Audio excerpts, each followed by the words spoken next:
Welcome back to the Real Nykel channel. I really appreciate you guys for checking out the reactions. I live stream every day from 9 to 11.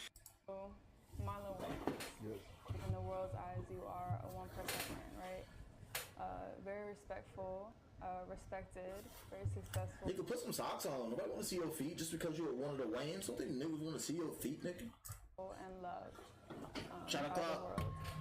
My question is kind of pertaining to my podcast as we talk about relationships and we talk about the different things that men are going through especially. How is it that you vet people out in the industry, and especially women? How are you able to know if a woman is truly into you or just kind of going in for, the materialistic things?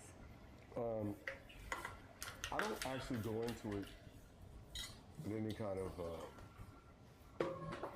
predisposition. Okay. I judge people based on their energy. I judge people based on my instinct. I judge people. That's the biggest fucking thing, bro. Their energy. What type of energy do you give out? Are you genuine to where, like, I feel like it's not just I've known you forever, but it's like you make me want to be and do good? Or are you someone who just takes energy? Are you an individual that doesn't have their own identity, is not comfortable in themselves, so they leech off of other people and try to fuck up your own groove? That's the biggest thing. So yeah, energy is a huge, huge thing. Once you are fully confident in yourself and know yourself, that's when you start to feel other people's energy and you know who you will and who you won't want to be around. People, but I don't judge people. I experience people, and over time through experience, I figure out who you are, because your actions can't lie. And so yeah, there may be people out there with bad intentions, but I'm protected by God. I know God got me, and even if you're the worst person, I know you're going to give me the best gift. There's something for me to get, right? So you hope to meet the perfect person. You hope that somebody is real and somebody's true. But we live in a world where people want to sell you dreams. I'm a dude that just works hard and lives his dreams. Right. My actions is everything, right? His voice, like, I already know that's Warlon Wayans, but he does not sound like Warlon Wayans. I think because his voice is deeper because he's talking to a female, but it does not sound like Warlon Wayans. Just his voice. You mean to be like, yo, I'm a gentleman. But are you really? Right. When I'm in this situation with you, that's not gentlemanly. Yeah. It's a small thing. Just good people show up as good people. Everywhere, anytime, every situation. And I find that that's the way I live my life and I govern my life. And so therefore, I know God protects me. And, I don't, I've learned to use discernment. Because yes, I'm sometimes too loving to bad people, and bad people come in and take advantage, but they never take advantage of me. Bad people take advantage of themselves. Because now you don't have me in your life and in your corner, and I'm a real one. You one. See, that's one of the things I also say, like you said, if you're a genuinely good person, you're a magnet. You're a beacon for good people and for bad people. Me, I understand that, and that's why I'm very hard on the people who I keep around, and I'm very very locked in with those people I keep around me, and I don't like outsiders. And it's very hard to come into my circle, because once you're in my circle, like, you are family to me, and like, I'm giving you the real, and I know you gonna give me the real. It's a mutual exchange. Not everybody deserves that. Not everybody deserves, from me. Not everybody deserves that, because people will take advantage of that, and I'm not the one who wants to be taken advantage of. I don't like that. And I know I'm not the type of person to take advantage of people. So, yes. So speaking of like people being in your life and stuff, I guess what would be the ways that a woman is able to kind of go through those walls and kind of, vet themselves out and put themselves in a good position to be able to attract and keep a man? I think you put your best foot forward. I think we've been so damaged as a people, especially black people, you know, that we don't tap into our goodness enough. And we view goodness as weakness, and it's not. Facts. Just because you're supporting and prioritizing somebody else at some times, it doesn't mean that you're weak. Black men, people, men, period. I don't care what color you are, we need love. Don't tell me you respect me, show me. Don't tell me you love me, show me. Like, don't have all these grand expectations of me. Men are nothing but little boys. So treat me like you would treat your son, except treat my heart like you would your son. Protect it, love me, get the best out of me, keep my innocence, and the thing is, like, we're hitting these bitches back. Somebody gives you 150%, and they don't want that. Well, sometimes people are too damaged to accept that.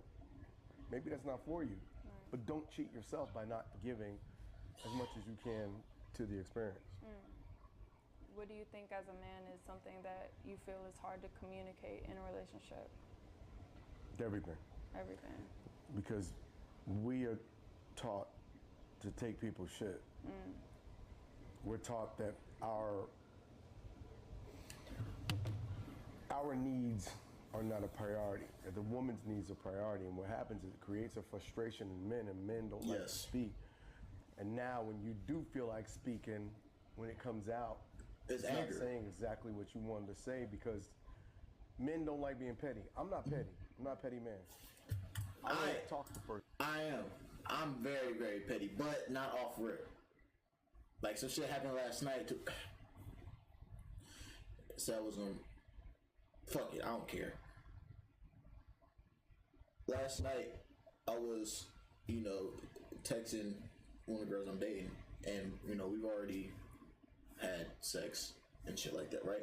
And I'm like, trying to see if I can, get some explicit pictures from her type shit. This girl gonna go, nope, that's for a boyfriend and husband. And I'm like, but logically that does not make sense to me. I let it go. I said, all right, cool. I let that shit go. But I'm like, bruh, I've already seen you naked in person. We've already had sex. I can understand if we didn't have sex and we haven't done that shit yet, which I wouldn't even cross that bridge of sending, explicit pictures, that shit. But I've already seen you naked. You've already seen me naked. What is it that's stopping you from? Like, I don't know if you think that I'm gonna be more inclined to ask you to be my girl to get some explicit pictures, because that's not how it works. Especially if we already have sex. And I know the next time I see you, we gonna be smashing. So it was like, it made no sense to me. And I'm like, but I am a petty individual. So I'm like, you know what? That's fine. You right. Whatever you say. Because I'm not the one to force it, but I'm going to remember that shit. I'm going to remember that shit. I'm an ass when it comes to that. Time, third time, fourth time you do something. Fifth time, I'm like, see, you did this, and that. Mm-hmm. I said nothing. I'm telling you now, that's not cool. Please don't do that. And if you continue to do it, if I told you about it, chances are it really bothers me. Yes. And I always tell women, like, I'm gonna give you the breaks. Like, I'm not petty. Burn those bitches out. But leave the rotors alone. When you start to hear the screeching, when I start being vocal, verbal, that means that you start doing things to affect the car and the making and the matrix of the man and the human that I am. So if I ask you to, I don't like to ask people to change, right? That's so facts. be mindful of that. Yeah. Be mindful how you make other people feel. Because if I watch you make other people feel bad in your presence, it's only a matter of time before you come for me. Yes. Because everything in this world is practice. And bro, I ain't gonna cap, bro. I wish this shit was longer, bro. It probably is. I'm sure, like, on our channel, we definitely gonna have to do some deep dive into our channel, right? But I've never seen Warlon Wayans talking about, like, modern relationships and just his perspective. That's why I tapped on this. Like, this is dope as fuck. Like, yeah. Right? If you see I like this side a of good person, they could be in a restaurant, they could be in a club, They could be in an Uber. They could be amongst friends. They could be amongst family. Who are you? Every time out, who are you as a man, as a woman? And that's in your action. What kind of son are you? What kind of father? What kind of boyfriend? What kind of brother? All these different roles that we have in life, you have to choose to be the best that you can and show up as your best self. Okay. So in previous relationships and stuff, have you found it hard to nurture and grow in a relationship, being on tour and being busy? I know a lot of things. No, I don't think the touring is the hard thing. I think for a long time, I just knew I was too young. I knew the lifestyle. I watched my brothers get married. I seen how hard marriage was and in those kind of situations. I have a lot of married friends. And I was like,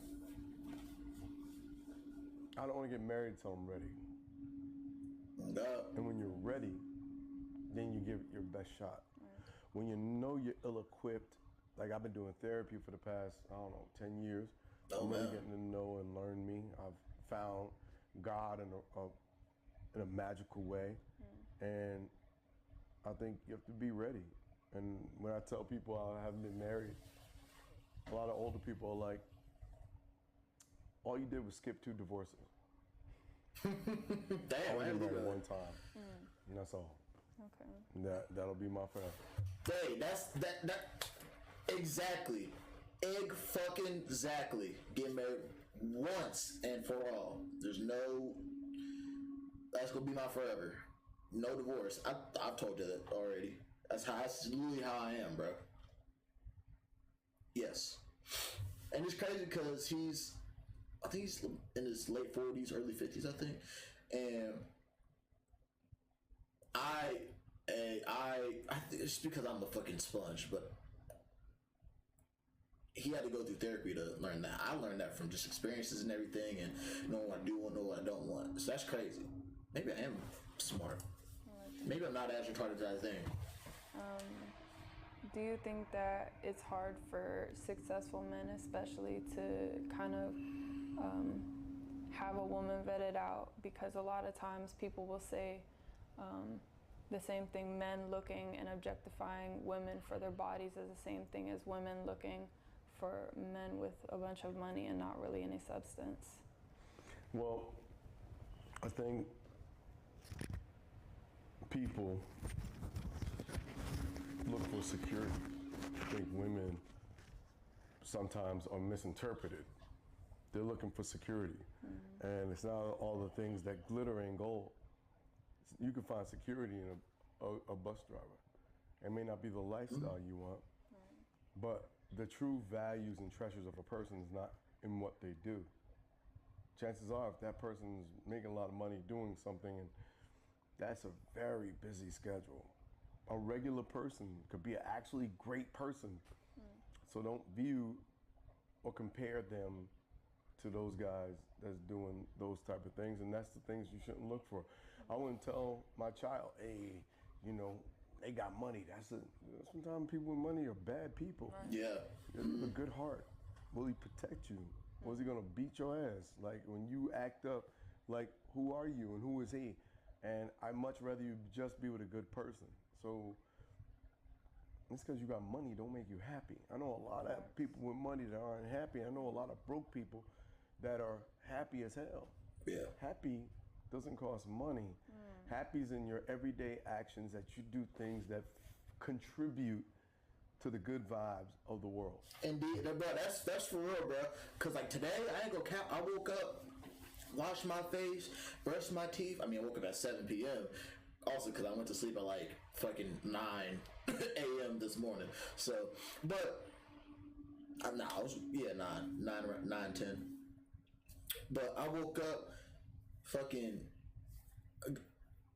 got out the house, and it felt good. It was in the 70s. I was like, damn, I could tell it rained. I was like, damn, it feels good. Went out, had the windows down, was listening to YouTube, got some Five Guys inside my car, ate it, got back to the crib, started drinking my water and everything. And while I was, when I was doing the clips, excuse me, when I was doing the clips, I was just like, damn, like, I was laughing at the YouTube video and I was laughing at the clips for the podcast, and I just felt very, very good, and I still feel very, very good.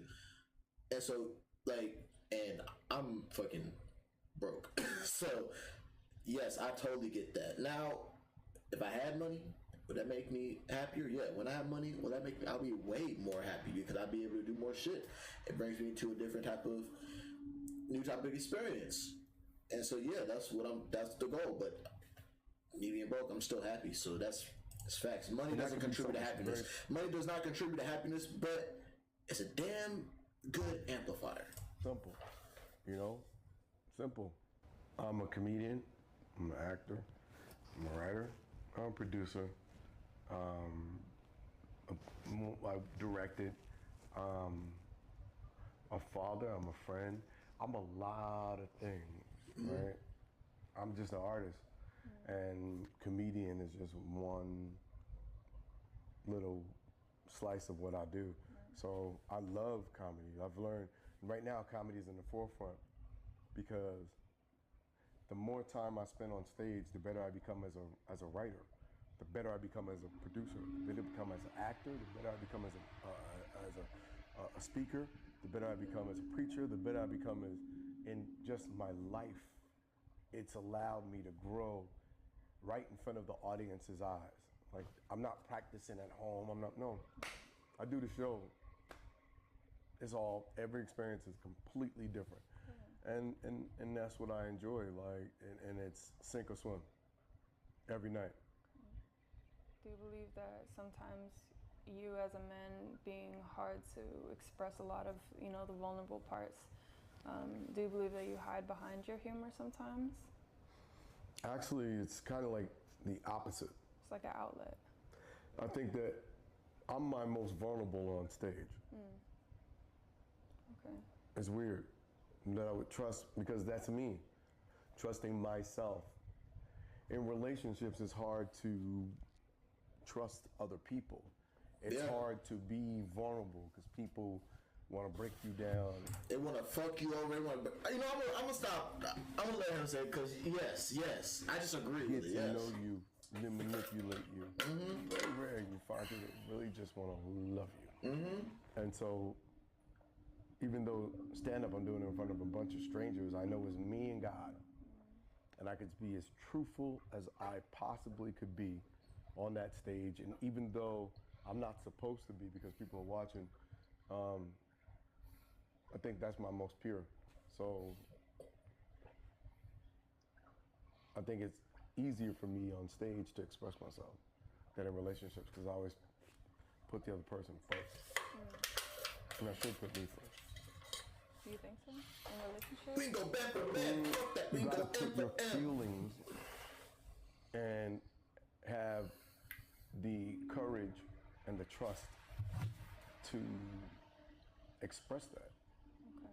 And if you don't, over time you're gonna build up, and one day you just walk away, and it's because you never said nothing.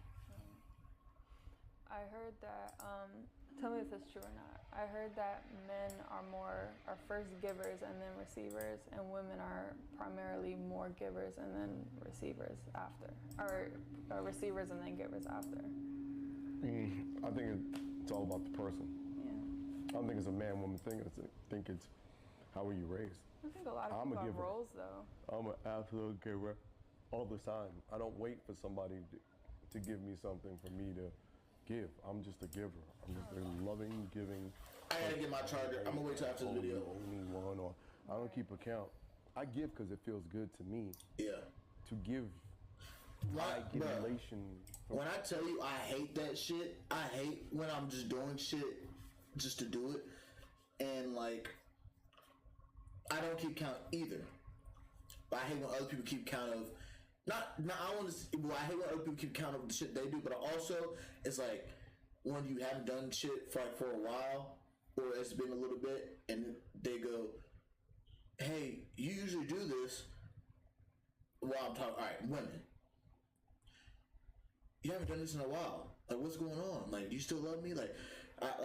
Why do you think because I haven't done this specific thing in a while that you can associate that with how much I love you.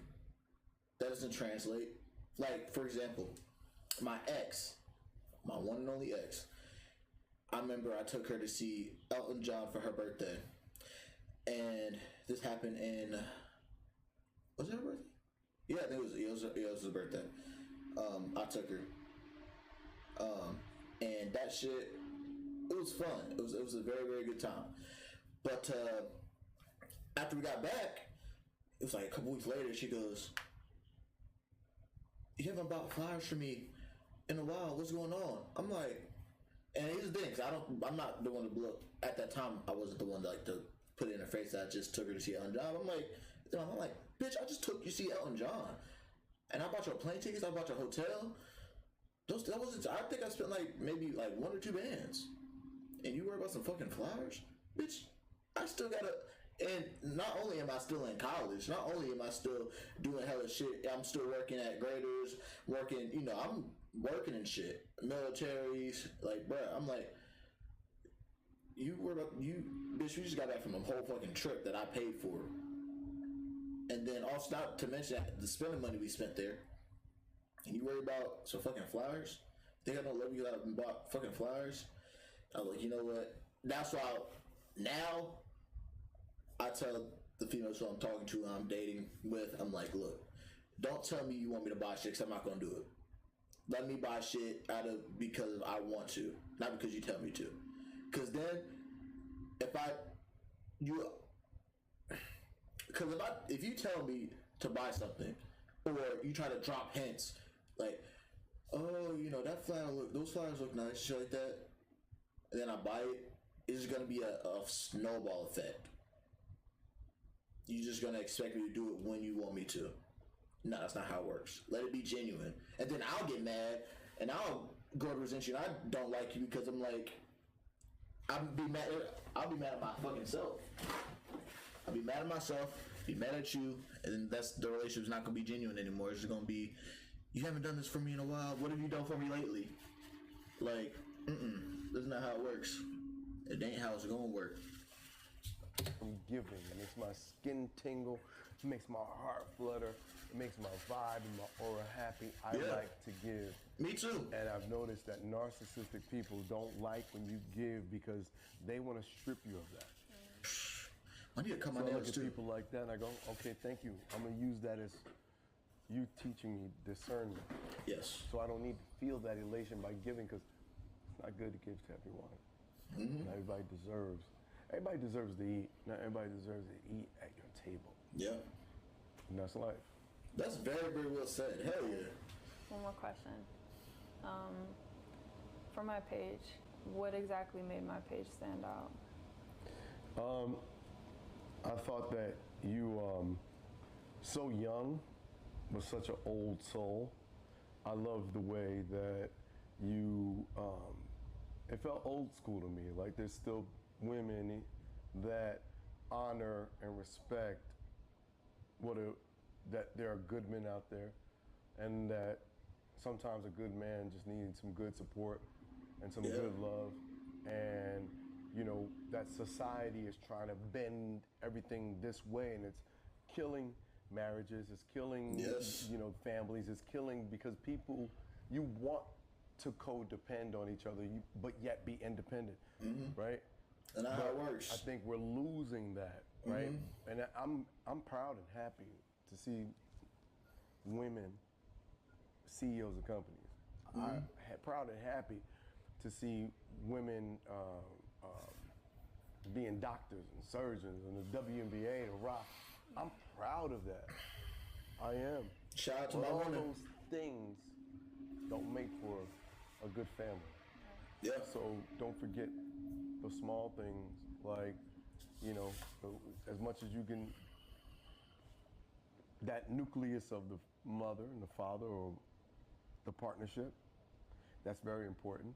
And I like that you hold women accountable for being and this is what a lot of people I don't think get, is that by you giving the advice you give, you're actually empowering women. A lot of women be like, how you talk like that? You don't know what you see. That no. What you were saying is at the soul and the core of it is to make sure that as much and as great of a woman as you become, that it's okay to be there for a good man. And so, kudos. Well, I appreciate you for being one of those good men. Gang, gang. Gang, gang. Oh, God. Shout out to Warlon Wayans and shout out to Sapphire.